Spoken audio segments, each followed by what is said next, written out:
So I've been collecting comic books for as long as I can remember.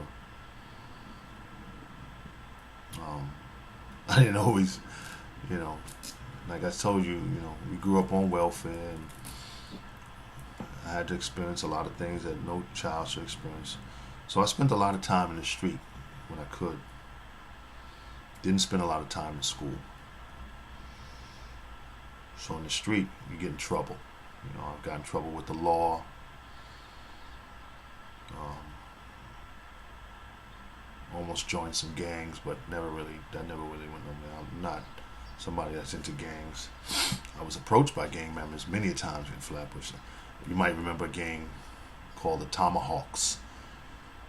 Used to run around our neighborhood a lot. And the Jolly Stompers. Call them Jolly Stompers. I don't know what's so jolly about getting stomped out, but that's what they call themselves. But thank the Creator that even at a young age, I had the sense not to get involved in that. That was a time where they wanted me to say yes, and I said no, and thank God I did. So, so I remember. Um, so again, I didn't get an allowance, so I didn't grow up with an allowance. So there was no, you would shovel snow for neighbors once in a while, get a couple of quarters. So first thing you do is you hustle. Got to get money for the comics, right? I'm into the comic books now.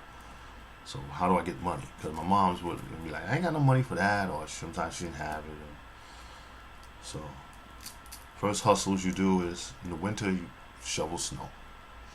In the summer you go pack bags at the A&P, push cart, make quarters. And when you couldn't do that, because the bigger kids, they tell you don't come to the A&P, get out of here, we got this, or the A&P is in a certain gang part of town, you can't go over there, kind of bullshit. So, resort to stealing. Gotta steal it. Besides, don't try to front. Stealing is the American way, so don't front. Stealing is the American way. So, we get gangster, we get slick, we pull cons, we steal. So when you first start stealing, I don't know about you, but I stole from my mom's. Sorry, Mom. If you see this one day, it is what it is. I'm sorry. So get ready for it. Here it comes. So the first thing you do, ooh, my head is hot, sorry. First thing you do is I go and I rifle through all the couches and the seats in the house, digging for loose change between the couches, pull the cushions out,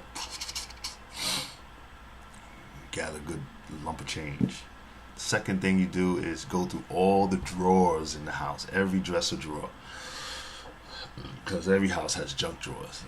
You drop change, or they have I think my mom had quarters in jars and stuff. She saved all her loose quarters. Now and then you can pluck one or two out of there. She won't even notice. And the third thing I would do is go through every coat pocket in the whole house. Every coat pocket, every pants pocket. And I remember saying, wow, I hit the jackpot. I had like mad change. And the comic books were a quarter back then, so I took the money, bought some bought some penny candies, whatever, for me and my brother, and then I buy comic books. And I just would save that change and wait every week. Every Wednesday, comic books came out at the newsstand. On Sterling Street, number 4 train, Sterling Street. There's a newsstand right next to the train station, and he had comic books every Wednesday. And I go to my secret stash of quarters where I had them hidden from my brother. Take a few quarters and go buy comics.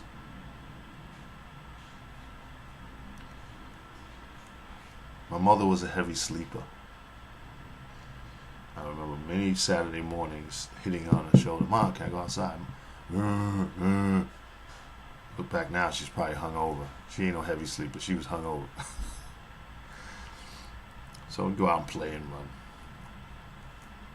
But when the comic books came out and I ran out of money, ask her for a quarter and she'd give it to me, or give me $1 when she had it.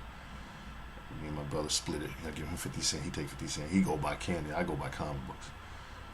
First comic books, whatever's left, candy. Then of course I had to, you start feeling yourself, you up the ante a little bit. And I start going through a pocketbook when she's out of it. A few times I hit her for a 5 spot, a 10, a 20, come home from a late night of partying. It is what it is. I did what I did. I even got caught taking money out of one of her boyfriend's pockets.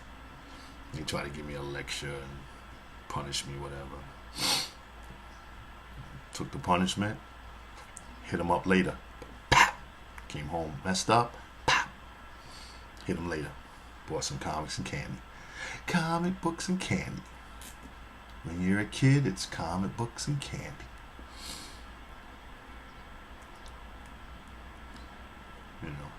Not proud of it, but like I said, when you're young, you don't know any better. You're just growing up. Did what I had to do. Amassed a nice collection, too, over the years. I later learned, I feel like I outgrown them, not sold that collection. A lot of times I look online, I see all the comics I had when I was a kid. I was like, oh man, I had that joint. Gone. And when I thought I outgrew them, I collected them again. When John Byrne came back on the scene, when John Byrne came on the scene, when George Perez came on the scene, I was heavy. And I bought, John Byrne was doing the X-Men, Fantastic Four and all that. And George Perez was doing the Fantastic Four and everything. I was buying everything. I gave that collection away, too. Gave it to a kid across the street. Philip Hines. What's up, Phil? Great artist, too. Good artist. One of my Facebook buddies. Young guy. Young kid. He was always cool. He seemed to admire me or look up to me a little bit as we grew up. And I admired him, too. Looked up to him, too, because we were both artists. And we would show each other artwork. And he was in the comics. I was in the comics. And when I felt like I had grown my comic collection, I remember giving it to him. I don't know what he did with it, but yeah, I gave him a nice set. Man, so yeah, you just have to recollect sometimes. You just remember the shit that you remember, man. Because not every book has a story, but your collection has a story. There's a background to it. There's a reason why you collect. What you collect, how you got it. My fantasy, my all-time fantasy has always been that one, I wish somebody in my family was collecting back, like during my grandfather when he was young. I wish he was collecting books, because I know I would have been a happy man. He would have gave me his collection. Always had this fantasy like somebody leaving me their collection. Or I go to somebody and he's like, yo, you got comics? Yeah. Oh, I got those old things. You can have them. That used to be a big fantasy of mine. I don't know. I had came close one time, a couple of times like that. Actually, I was bringing my daughter home from daycare. And I was walking down the block here, C.R.E.A.M in the Bronx. I live in the Bronx now.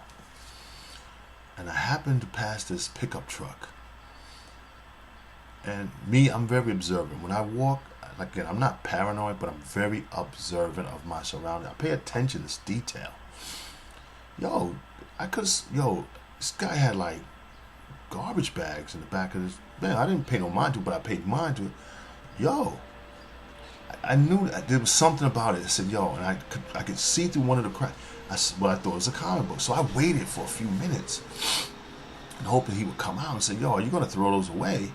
I'll take them. But I had to get her home, so I let it go. So I got her home, settled in, went back to look on the block, see if the truck was there. The truck was gone, and I think she had to go to the bathroom. She said, "Oh, Dad, I gotta pee," and I had to take her home, get her ready to go to the bathroom, and I couldn't just leave her, and I didn't want to take her back with me. I don't like I tell you, a lot of stuff is a blur, but I ended up going back on the block looking for the guy in the truck, but never found him. That probably would have been a great day for me. Well, so that's it for now. There's more to come.